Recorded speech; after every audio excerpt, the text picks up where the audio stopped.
Durante todo um pesado, sombrio e silencioso dia outonal, em que as nuvens pairavam opressivamente baixas no céu, eu estive passeando, sozinho, a cavalo, através de uma região do interior singularmente tristonha, e afinal me encontrei, ao caírem as sombras da tarde, perto da melancólica casa de Usher. Não sei como foi, mas, ao primeiro olhar sobre o edifício, invadiu-me a alma um sentimento de angústia insuportável. Digo insuportável, porque o sentimento não era aliviado por qualquer dessas semi-agradáveis, porque poéticas sensações com que a mente recebe comumente, até mesmo as mais cruéis imagens naturais de desolação e de terror.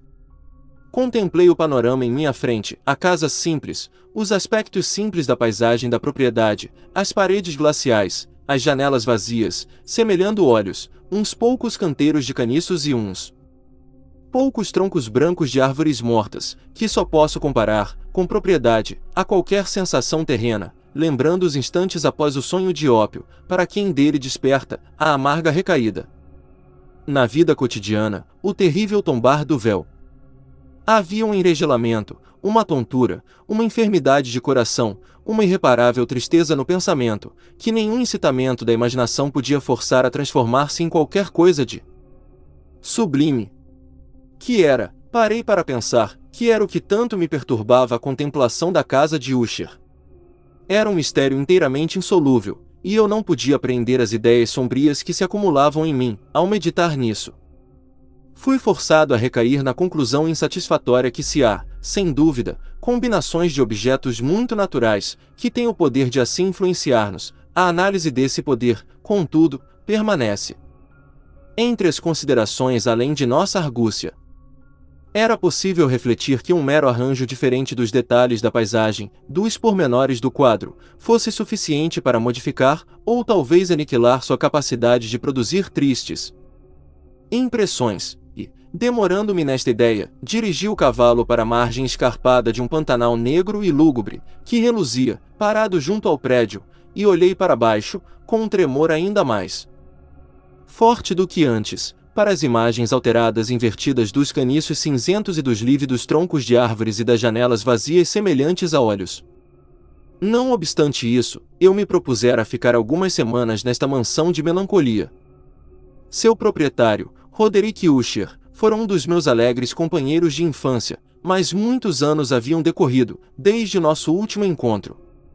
Uma carta, porém, chegará-me ultimamente, em distante região do país, uma carta dele, a qual, por sua natureza estranhamente importuna, não admitia resposta que não fosse pessoal.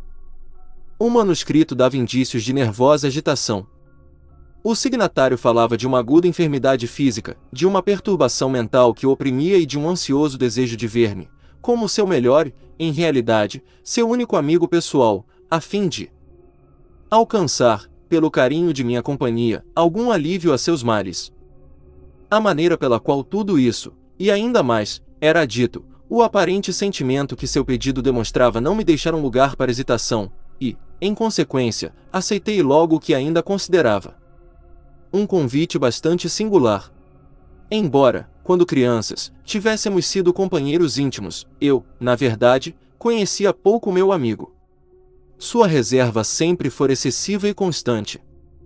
Sabia, contudo, que sua família, das mais antigas, se tornará notada, desde tempos imemoriais, por uma particular sensibilidade de temperamento, manifestando-se, através de longas eras, em muitas obras de arte exaltada e, ultimamente, evidenciando-se em repetidas ações de caridade munificente, embora discreta, assim como intensa paixão pelas sutilezas, talvez mesmo mais do que pelas belezas ortodoxas e facilmente reconhecíveis, da ciência musical. Eu conhecia, também, o fato, muito digno de nota, de que do tronco da família Usher, apesar de sua nobre antiguidade, jamais brotara em qualquer época, um ramo duradouro, em outras palavras, a família inteira só se perpetuava por descendência direta e assim permanecerá sempre, com variações muito efêmeras e sem importância. Era essa deficiência, pensava eu, enquanto a mente examinava a concordância perfeita do aspecto da propriedade com o caráter exato de seus habitantes, e enquanto especulava sobre a possível influência que aquela, no longo decorrer dos séculos, poderia ter exercido sobre estes, era essa deficiência, talvez, de um ramo colateral, e a consequente transmissão em linha reta, de pai a filho, do nome e do patrimônio, que afinal tanto identificara ambos, a ponto de dissolver o título original do domínio na estranha e equívoca denominação de Casa de Usher, denominação que parecia incluir, na mente dos camponeses que a usavam, tanto a família quanto a mansão familiar. Disse que o simples efeito de minha experiência algo pueril, há de olhar para dentro do pântano, aprofundar a primeira impressão de singularidade. Não podia haver dúvida de que a consciência do rápido aumento de minha superstição, por que não a chamaria assim, servia principalmente para intensificar esse aumento. Tal, sabia eu de há muito, é a lei paradoxal de todos os sentimentos que tem o terror como base. E só podia ter sido por esta razão que, quando de novo ergui os olhos da imagem do edifício no lodaçal, para a própria casa, cresceu-me no espírito uma estranha fantasia, uma fantasia de fato ridícula que só a menciono para mostrar a viva força das sensações que me oprimiam. Tanto eu forçara a imaginação que realmente acreditava que, em torno da mansão e da propriedade, pairava uma atmosfera característica de ambos e de seus imediatos arredores, atmosfera que não tinha afinidade com o ar do céu, mas que se exalava das árvores apodrecidas e do muro cinzento e do lago silencioso, um vapor pestilento e misterioso, pesado, lento, fracamente visível e cor de chumbo. Desembaraçando o espírito do que devia ter sido um sonho, examinei mais estreitamente o aspecto real do edifício. Sua feição dominante parecia ser a de uma excessiva antiguidade. Fora grande o desbotamento produzido pelos séculos. Cogumelos miúdos se espalhavam por todo o exterior, pendendo das goteiras do telhado, como uma fina rede emaranhada. Tudo isso, porém, estava fora de qualquer deterioração incomum. Nenhuma parte da alvenaria havia caído e parecia haver uma violenta incompatibilidade entre sua perfeita consistência de partes e o estado particular das pedras esfarinhadas, que me lembravam bastante especiosa integridade desses velhos madeiramentos, que durante muitos anos apodreceram em alguma adega abandonada, sem serem perturbados pelo hálito do vento exterior. Além deste índice de extensa decadência, porém, dava o edifício poucos indícios de fragilidade. Talvez o olhar de um observador minucioso descobrisse uma fenda mal perceptível, que, estendendo-se do teto da fachada, ia descendo em zigue-zague pela parede, até perder-se nas soturnas águas do lago. Notando estas coisas, segui a cavalo por uma curta calçada, que levava à casa. Um criado tomou meu cavalo e penetrei na abóbada gótica do vestíbulo. Outro criado, a passos furtivos, conduziu-me, então, em silêncio, através de muitos corredores escuros e intrincados, até o gabinete de seu patrão. Muito do que ia encontrando pelo caminho, contribuía, não sabia eu como, para reforçar os sentimentos vagos de que já falei. Os objetos que me cercavam, as esculturas dos forros, as sombrias tapeçarias das paredes, a negrura de ébano dos soalhos e os fantasmagóricos troféus de armas, que tilintavam a minha passagem precipitada, eram coisas com as quais me familiarizara desde a infância, conquanto não hesitasse em reconhecê-las como assim familiares, espantava-me ainda verificar como não eram familiares as fantasias que essas imagens habituais faziam irromper. Numa das escadarias encontrei o médico da família. Seu aspecto, pensei, apresentava a expressão mista da agudeza baixa e da perplexidade. Passou por mim precipitadamente e seguiu. O criado então abriu uma porta e me levou à presença de seu patrão. O aposento em que me achei era muito amplo e elevado. As janelas eram longas, estreitas e pontudas, a uma distância tão vasta do soalho de carvalho negro que, de pé sobre este, não as poderíamos atingir. Fracos clarões de uma luz purpúrea penetravam pelos vitrais e gelosias, conseguindo tornar suficientemente distintos os objetos mais salientes em derredor, em vão, porém, o olhar lutava para alcançar os ângulos mais distantes do quarto, ou os recessos do teto esculpido e abobadado. Negras tapeçarias penduravam-se das paredes. O mobiliário, em geral, era profuso, desconfortável, antigo e desconjuntado. Viam-se espalhados muitos livros e instrumentos musicais, mas nenhuma vivacidade eles conseguiam dar ao cenário. Senti que respirava uma atmosfera de tristeza. Um ar de melancolia acre, profunda e irremissível pairava ali, penetrando tudo. À minha entrada, Usher ergueu-se de um sofá em que estivera deitado, ao comprido, e saudou-me com o vivo calor que em si tinha muito, pensei eu a princípio, de cordialidade constrangida, do esforço obrigatório do homem de sociedade entediado. Um olhar, porém, para seu rosto, convenceu-me de sua perfeita sinceridade. Sentamo-nos. E, por alguns momentos, enquanto ele não falou, olhei-o com um sentimento meio de dó, meio de espanto. Certamente, homem algum jamais se modificou tão terrivelmente, em período tão breve, quanto Roderick Usher. Foi com dificuldade que cheguei a admitir a identidade do fantasma à minha frente, com o companheiro de minha primeira infância. Os característicos de sua face, porém, sempre haviam sido, em todos os tempos, notáveis. Uma compleição cadavérica, um olhar amplo, líquido e luminoso, além de qualquer comparação, lábios um tanto finos e muito pálidos, mas de uma curva extraordinariamente bela, nariz de delicado modelo hebraico, mas com uma amplidão de narinas incomum em tais formas, um queixo finamente modelado, denunciando, na sua falta de proeminência, a falta de energia moral, cabelos de tenuidade e maciez. Mais que de fios de aranha, tais feições, e um desenvolvimento frontal excessivo, acima das regiões das têmporas, compunham uma fisionomia que dificilmente se olvidava. E agora, pelo simples exagero dos característicos dominantes desses traços, e da expressão que eles costumavam apresentar, tanta se tornará a mudança que não reconheci logo com quem falava. A lividez agora cadavérica da pele e o brilho sobrenatural do olhar, principalmente, me deixaram atônito e mesmo horrorizado. Também o cabelo sedoso crescerá à vontade, sem limites, e como ele, na sua tessitura de aranhol, mais flutuava do que caía em torno da face, eu não podia, mesmo com esforço, ligar sua aparência estranha com a simples ideia de humanidade.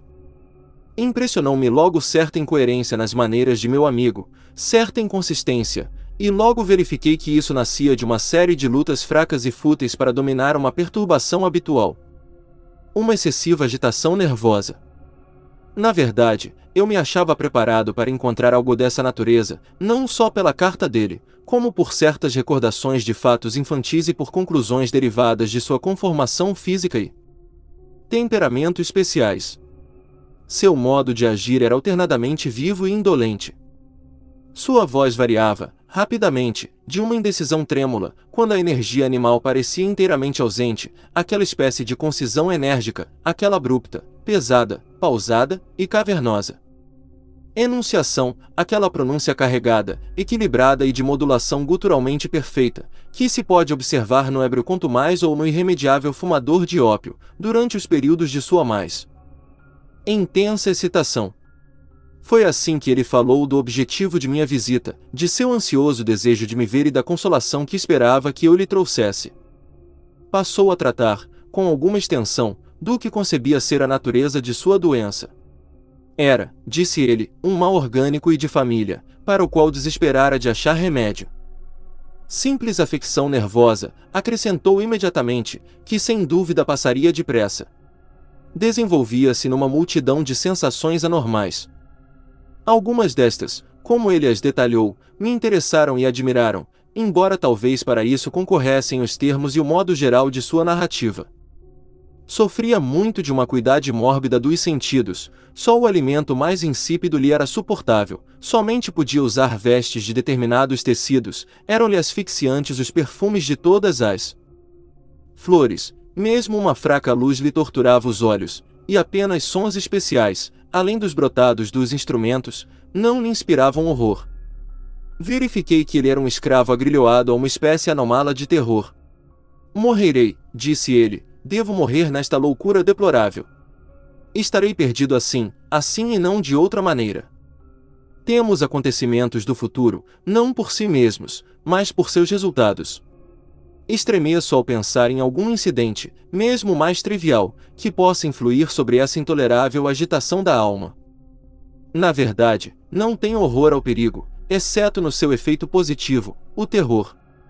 Nessa situação enervante e lastimável, sinto que chegará, mais cedo ou mais tarde, o período em que deverei abandonar, ao mesmo tempo, a vida e a razão, em alguma luta com esse fantasma lúgubre, o Medo.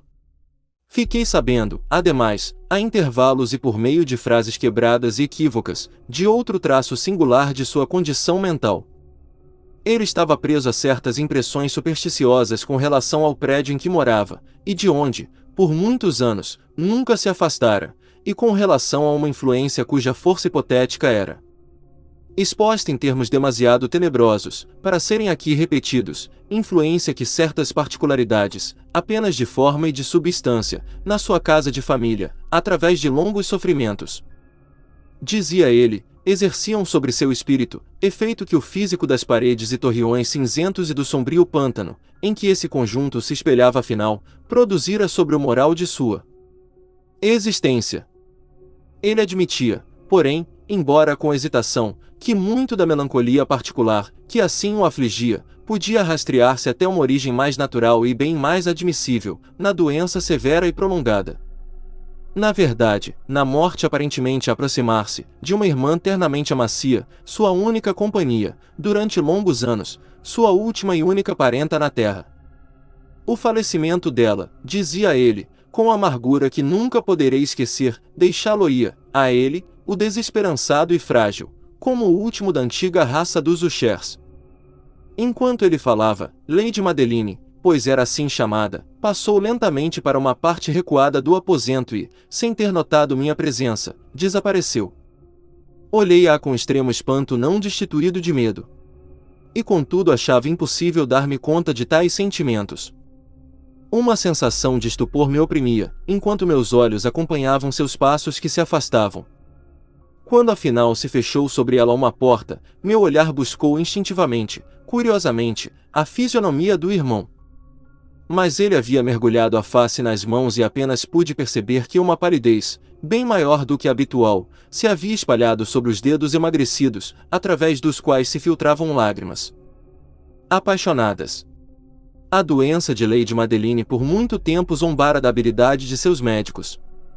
Uma apatia fixa, um esgotamento gradual de sua pessoa e crises frequentes, embora transitórias, de caráter parcialmente catalético, eram os insólitos sintomas. Até ali, tinha ela suportado bravamente o peso de sua doença e não quisera ir para a cama, mas, ao fim da noite de minha chegada à casa, ela sucumbiu, como me contou seu irmão, à noite, com inexprimível agitação, ao poder esmagador do flagelo, e eu soube que o olhar, que havia lançado sobre ela seria assim, provavelmente, o último e que não mais veria aquela mulher, pelo menos enquanto estivesse viva. Durante os vários dias que se seguiram, seu nome não foi pronunciado, nem por Usher, nem por mim, e nesse período fiquei ocupado em esforços tenazes para aliviar a melancolia de meu amigo. Pintávamos e liamos juntos, ou ouvíamos, como em sonhos, suas improvisações estranhas, em sua eloquente guitarra. E assim, à medida que uma intimidade cada vez maior me introduzia sem reservas nos recessos de seu espírito, mais amargamente eu percebia a vaidade de todas as minhas tentativas de alegrar uma alma, da qual a escuridão, como uma qualidade inerente positiva, se derramava sobre todos os objetos do universo moral e físico, numa incessante irradiação de trevas. Guardarei para sempre a lembrança de muitas horas solenes que passei a sós com o dono da casa de Usher. Contudo, seria mal sucedido em qualquer tentativa de exprimir uma ideia do exato caráter dos estudos, ou das ocupações a que ele me arrastava, ou de que me mostrava o caminho. Uma idealidade excitada e altamente mórbida lançava um brilho sulfuroso sobre tudo. Suas longas improvisadas endechas soarão para sempre aos meus ouvidos. Entre outras coisas, recordo-me penosamente de certa adulteração singular e amplificação da estranha área da derradeira valsa de von Weber. Quanto às pinturas geradas pela sua complicada fantasia e que iam aumentando, traço a traço, numa espécie de vaguidão que me causava os mais arrepiantes calafrios, porque eu tremia sem saber porquê. Quanto a essas pinturas, como suas imagens estão vivas agora diante de mim. Em vão tentaria delas extrair mais do que uma pequena parte, que pudesse ficar nos limites das simples palavras escritas. Pela extrema simplicidade, pela nudez de seus desenhos, ele atraía e subjugava a atenção. Se jamais algum mortal pintou uma ideia, esse foi Roderick Usher. Para mim, pelo menos, nas circunstâncias que então me cercavam, erguia-se das puras abstrações que o hipocondríaco se esforçava por lançar na tela, um terror de intensidade intolerável, do qual nem há sombra eu jamais senti na contemplação dos devaneios de Fuseli, certamente brilhantes, embora demasiado concretos. Uma das fantasmagóricas concepções de meu amigo, que não partilhava tão rigidamente do espírito de abstração, pode ser esboçada, embora fracamente, em palavras. Um pequeno quadro apresentava o interior de uma adega, ou túnel, imensamente longo e retangular, com paredes baixas, polidas, brancas e sem interrupção ou ornamento. Certos pontos acessórios da composição serviam bem para traduzir a ideia de que essa escavação jazia a uma profundidade excessiva, abaixo da superfície da terra. Não se via qualquer saída, em seu vasto percurso, e nenhuma tocha, ou qualquer outra fonte artificial de luz era perceptível, e, no entanto, uma efusão de intensos raios rolava de uma extremidade à outra, tudo banhando de esplendor fantástico e inapropriado. Já me referi àquele estado mórbido do nervo acústico, que tornava toda a música intolerável ao paciente, exceto certos efeitos de instrumentos de corda. Foram talvez os estreitos limites a que ele assim se confinou na guitarra, que deram origem em grande parte ao caráter fantástico de suas execuções. Mas a fervorosa facilidade de seus impromptus não podia ser assim explicada. Eles devem ter sido e eram, nas notas, bem como nas palavras de suas estranhas fantasias, pois ele frequentemente se acompanhava, com improvisações verbais rimadas, o resultado daquela intensa concentração e recolhimento mental, a que eu antes aludi, como observável apenas em momentos especiais da mais alta excitação artificial. Lembrei-me facilmente das palavras de uma dessas rapsódias.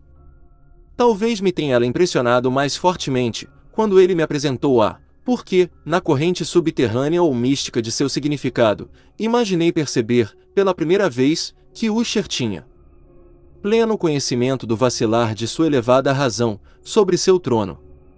Os versos, que eram intitulados O Palácio Assombrado, eram pouco mais ou menos assim: e no vale mais verdejante que anjos bons têm por morada, outrora, nobre e radiante palácio erguia a fachada. Lá, o rei era o pensamento, e jamais um serafim as asas soltou ao vento, sobre solar belo assim. Segunda bandeiras de ouro, amarelas, no seu teto, flamejantes, ondulavam, foi naquelas eras distantes. E alado odor se evolava, quando a brisa em horas cálidas, por sobre as muralhas pálidas suavemente perpassava. Terceira pelas janelas de luz o viajor a dançar via espíritos que a harmonia de um alaúde tinham por lei. E sobre o trono, fulgia, porfirogênito, o rei, com a glória, com a fidalguia, de quem tal reino conduz. Quarta pela porta cintilante de pérolas e rubis, ia fluindo a cada instante multidão de ecos sutis, vozes de imortal beleza cujo dever singular era somente cantar do rei a imensa grandeza. Vê mais torvos, lutuosos vultos assaltaram o solar. Choremos, pois nunca o dia sobre o ermo se há de elevar. E, em torno ao palácio, a glória que fulgente florescia é apenas obscura história de velhos tempos sepultos.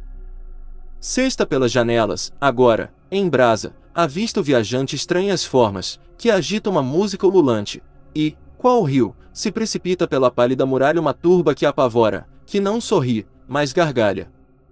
Em gargalhada infinita.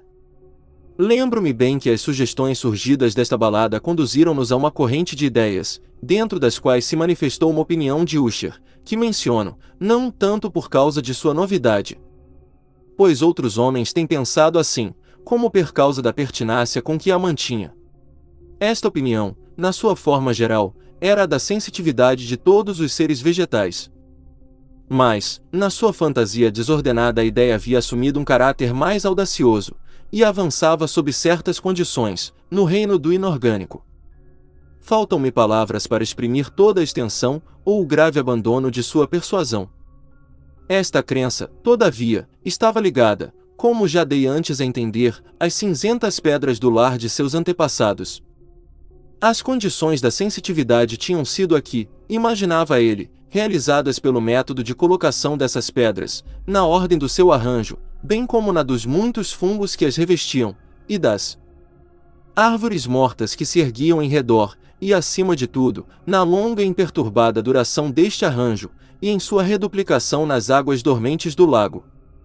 A prova de sensitividade, haveria de ver-se, dizia ele, e aqui me sobressaltei ao ouvi-lo falar, na gradual, ainda que incerta condensação de uma atmosfera que lhes era própria, em torno das águas e dos muros.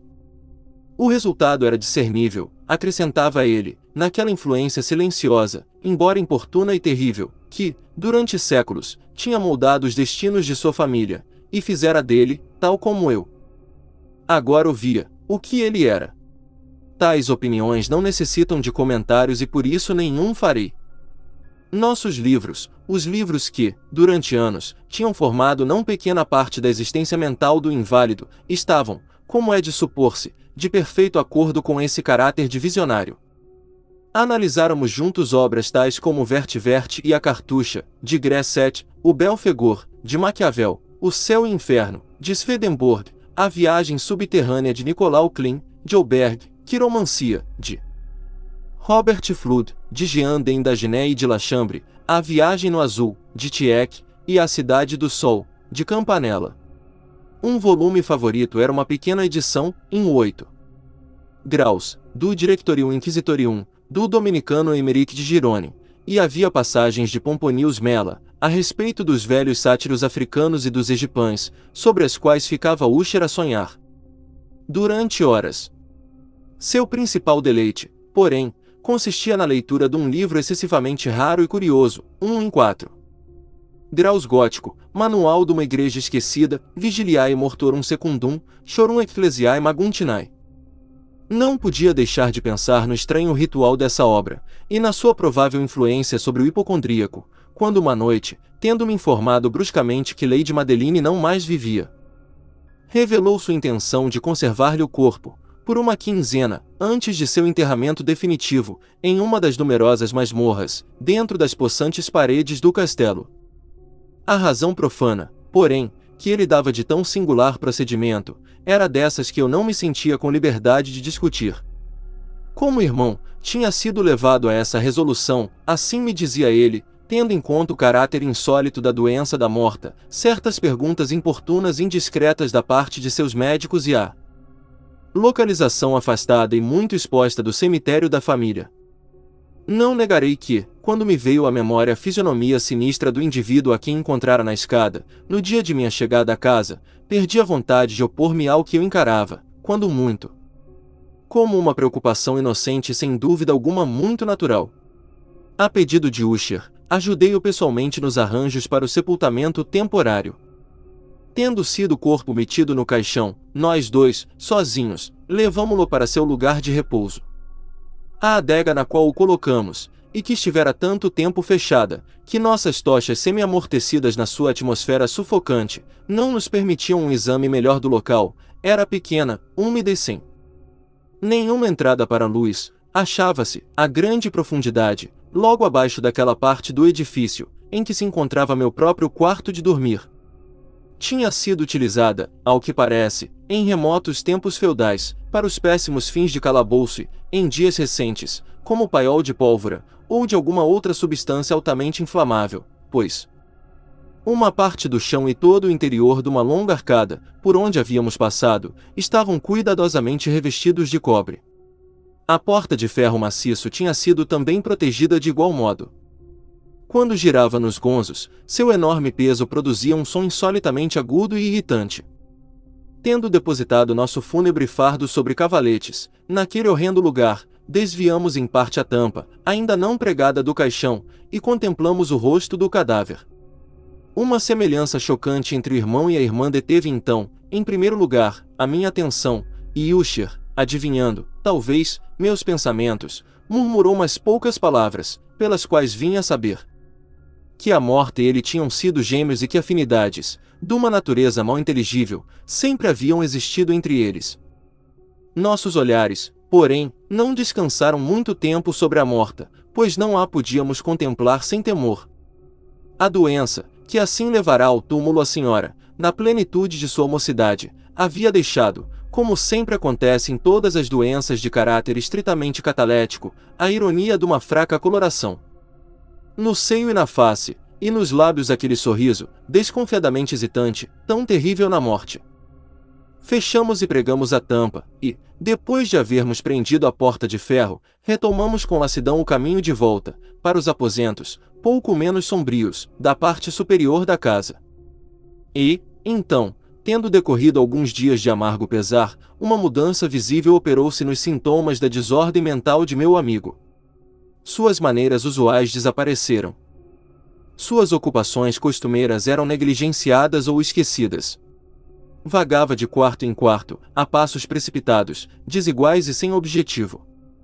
A palidez de sua fisionomia tomara, se possível, um tom ainda mais espectral, mas a luminosidade de seu olhar havia se extinguido por completo. Não mais escutava aquele tom rouco de voz, que ele outrora fazia às vezes ouvir, e sua fala era agora habitualmente caracterizada por gaguejo trêmulo, como de extremo terror. Havia vezes, na verdade, em que eu pensava que seu pensamento, incessantemente agitado, estava sendo trabalhado por algum segredo opressivo, lutando ele para ter a necessária coragem de divulgá-lo. Às vezes, ainda, eu era forçado a considerar tudo como inexplicáveis devaneios da loucura, pois via-o contemplar o vácuo, durante horas a fio, numa atitude da mais profunda atenção, como se desse ouvidos a algum som imaginário. Não admira que sua situação terrificasse, que me contagiasse. Senti subirem, rastejando em mim, por escalas lentas, embora incertas, as influências estranhas das fantásticas, mas impressionantes, superstições que ele entretinha. Foi, especialmente, depois de ir deitar-me, já noite alta, 7 ou 8 dias depois de haver sido colocado no túmulo o corpo de Lady Madeline, que experimentei o vasto poder desses sentimentos. O sono não se aproximou de meu leito, e as horas se iam desfazendo, uma a uma. Lutei para dominar com a razão o nervosismo que de mim se apoderava. Tentei levar-me a crer que muito, se não tudo aquilo que se sentia, se devia à impressionante influência da sombria decoração do aposento, dos panos negros em farrapos que, forçados ao movimento pelo sopro de uma tempestade nascente, ondulavam caprichosamente, para lá e para cá, nas paredes, oscilando, inquietos, junto aos ornatos da cama. Meus esforços, porém, foram infrutíferos. Irreprimível tremor, pouco a pouco, me invadiu o corpo, e, por fim, sentou-se sobre meu próprio coração o íncube de uma angústia inteiramente infundada. Sacudindo de cima de mim, em luto ofegante, ergui-me sobre os travesseiros, e perscrutando avidamente a intensa escuridão do quarto, escutei, não sei porquê, mas impelido por uma força instintiva, certos sons baixos e indefinidos, que vinham por entre as pausas da tempestade, a longos intervalos, não sabia eu de onde. Dominado por um intenso sentimento de horror, inexplicável embora insuportável, vesti-me às pressas, pois sentia que não poderia dormir mais naquela noite, e tentei arrancar-me da lastimável situação em que caíra, andando rapidamente para lá e para cá, pelo aposento. Havia eu dado apenas poucas voltas dessa maneira, quando um passo leve, numa escada vizinha, deteve minha atenção. Logo o reconheci, como o passo de Usher. Um instante depois batia ele levemente à minha porta e entrava trazendo uma lâmpada. Sua fisionomia estava como sempre cadavericamente descorada, mas além disso havia uma espécie de hilaridade louca nos seus olhos, uma histeria evidentemente contida, em toda a sua atitude. Seu ar aterrorizou-me, mas qualquer coisa era preferível à solidão que eu tinha suportado tanto tempo e mesmo acolhi sua presença como um alívio. E você não o viu? Perguntou ele bruscamente, depois de ter olhado em torno de si, por alguns instantes, em silêncio. Não o viu, então? Mas espere. Você o verá. Assim falando, e tendo cuidadosamente protegido sua lâmpada, correu para uma das janelas e abriu-a escancaradamente para a tempestade. A fúria impetuosa da rajada, que entrava, quase nos levou do solo. Era, na verdade, uma noite tempestuosa, embora asperamente bela, uma noite estranhamente singular, no seu terror e na sua beleza.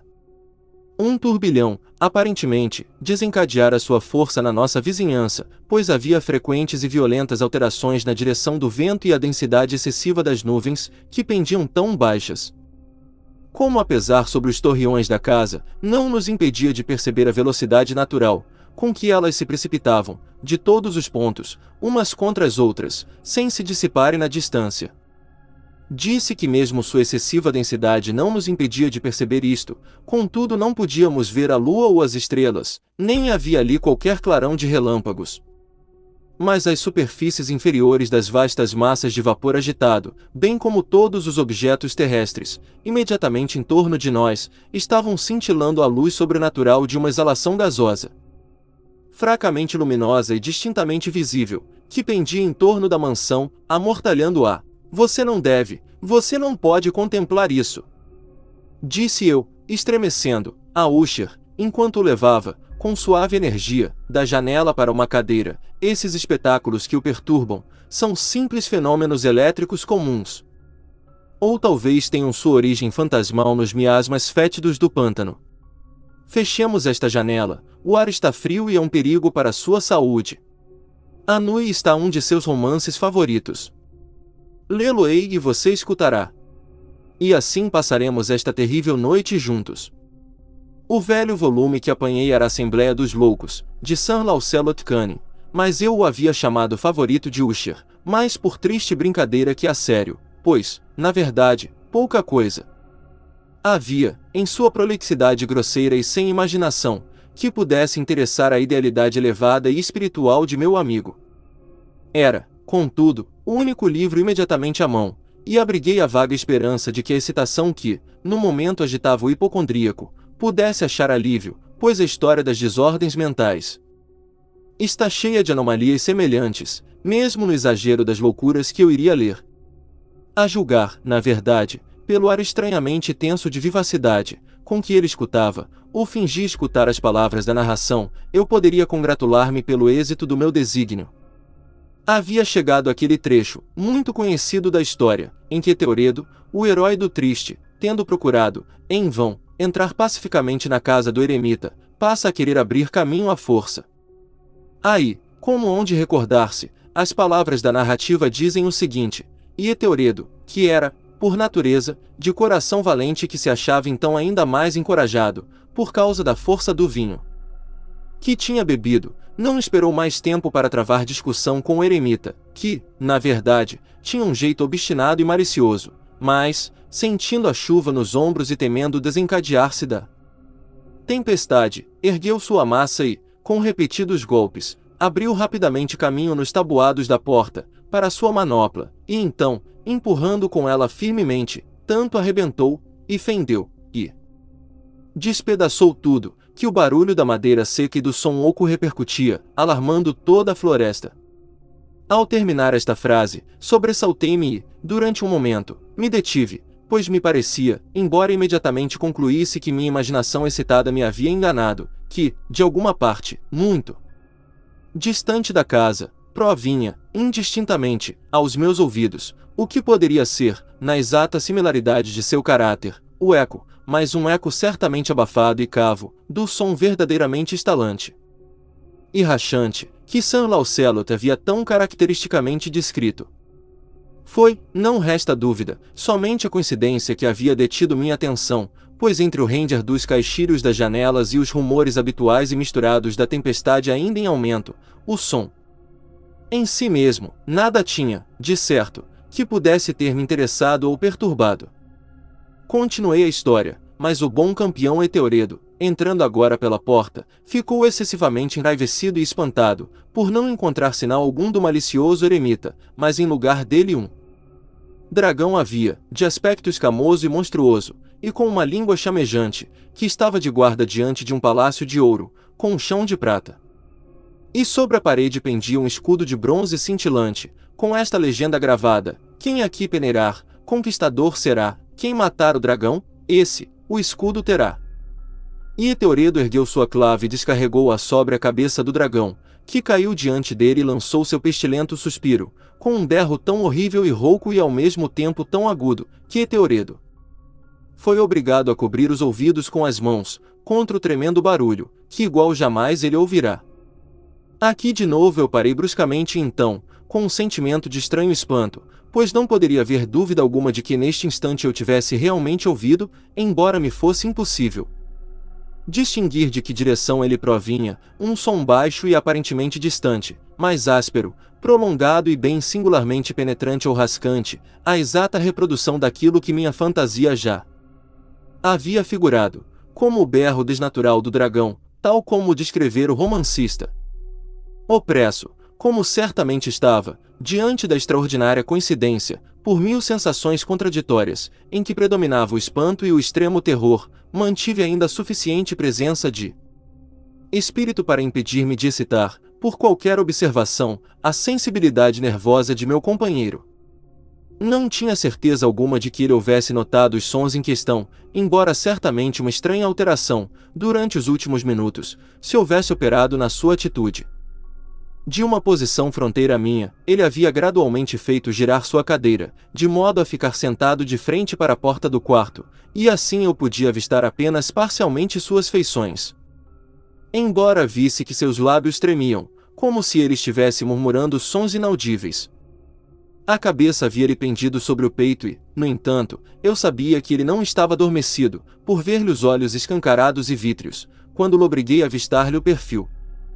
O movimento de seu corpo estava também em desacordo com essa ideia, pois ele se balançava de um lado para outro, num ondular vagaroso, embora constante e uniforme. Tendo rapidamente percebido tudo isso, retomei a narrativa de Sir Lancelot, que continuava dessa forma, e agora o campeão, tendo escapado à terrível fúria do dragão, lembrando-se do escudo de bronze e da quebra do encanto que havia nele, removeu a carcaça de sua frente e aproximou-se corajosamente, pelo pavimento de prata do castelo, do lugar onde pendia o escudo sobre a parede, o qual, em verdade, não esperou que ele chegasse junto, mas caiu-lhe aos pés sobre o chão argênteo, com um retinir reboante e terrível. Tão logo estas sílabas me saíram dos lábios, eis que, como um escudo de bronze que houvesse realmente, naquele instante, caído pesadamente sobre um chão de prata, percebi um eco distinto, cavo, metálico e clangoroso, embora aparentemente abafado. Completamente nervoso. De um salto pus-me de pé, mas o movimento compassado de balanço de Usher não se modificou. Corri para a cadeira onde ele estava sentado. Seus olhos estavam sempre fixos diante de si e por toda a sua fisionomia imperava uma rigidez de pedra. Mas quando coloquei minha mão sobre seu ombro, toda a sua pessoa estremeceu fortemente, um sorriso mórbido tremeu-lhe em torno dos lábios e eu vi que ele falava num murmúrio baixo, apressado, inarticulado, como se não notasse minha presença. Curvando-me sobre ele e bem de perto, sorvi, afinal, o medonho sentido de suas palavras. Não o ouço. Sim, ouço, e tenho ouvido. Longamente, muitos minutos, muitas horas, muitos dias, tenho ouvido, contudo não ousava. Oh! Coitado de mim, miserável, desgraçado que sou! Não ousava falar. Nós a pusemos viva na sepultura. Não disse que meus sentidos eram agudos? Agora, eu lhe conto que ouvi seu primeiro fraco movimento, no fundo do caixão. Ouvi-o, faz muitos dias. E contudo não ousei falar. E agora, esta noite? Eteoredo! O arrombamento da porta do eremita, e o estertor da agonia do dragão, e o retinir do escudo. Diga, antes, o abrir-se do caixão, e o rascar dos gonzos de ferro de sua prisão, e o debater-se dela dentro da arcada de cobre da masmorra. Oh! Para onde fugirei? Não estará ela aqui, dentro em pouco? Não estará correndo a censurar-me, por minha pressa? Não ouvia o tropel de seus passos na escada? Não distingo aquele pesado e horrível bater do seu coração? Louco!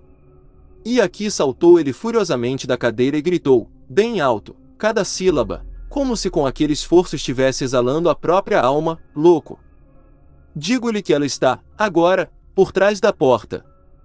Como se na sobre-humana energia de sua fala se tivesse encontrado a potência de um encantamento, as enormes e antigas almofadas da porta, para as quais Usher apontava, escancararam, imediatamente, suas pesadas mandíbulas de ébano.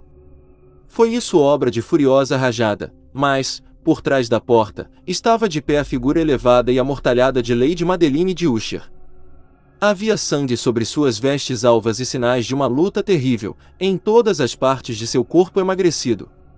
Durante um instante permaneceu ela, tremendo e vacilando, para lá e para cá, no limiar. Depois, com um grito profundo e lamentoso, caiu pesadamente para frente, sobre seu irmão, e em seus estertores agônicos, violentos e agora finais, arrastou-o consigo para o chão, um cadáver, uma vítima dos terrores que ele mesmo antecipara. Fugi espavorido daquele quarto e daquela mansão. Ao atravessar a velha alameda, a tempestade lá fora rugia ainda, em todo o seu furor. De repente, irrompeu ao longo do caminho uma luz estranha e voltei-me para ver donde podia provir um clarão tão insólito, pois a enorme casa e as suas sombras eram tudo o que havia atrás de mim. O clarão era o da lua cheia e cor de sangue, que se ia pondo e que agora brilhava vivamente, através daquela fenda, outrora mal perceptível, a que me referi antes, partindo do telhado para a base do edifício, em zigue-zague. Enquanto eu olhava, aquela fenda rapidamente se alargou, sobreveio uma violenta rajada do turbilhão, o inteiro orbe do satélite explodiu imediatamente à minha vista. Meu cérebro vacilou. Quando vi as possantes paredes se desmoronarem, houve um longo e tumultuoso estrondar, semelhante à voz de 1000 torrentes. E o pântano profundo e lamacento, a meus pés, fechou-se, lúgubre e silenciosamente, sobre os destroços da casa de Usher.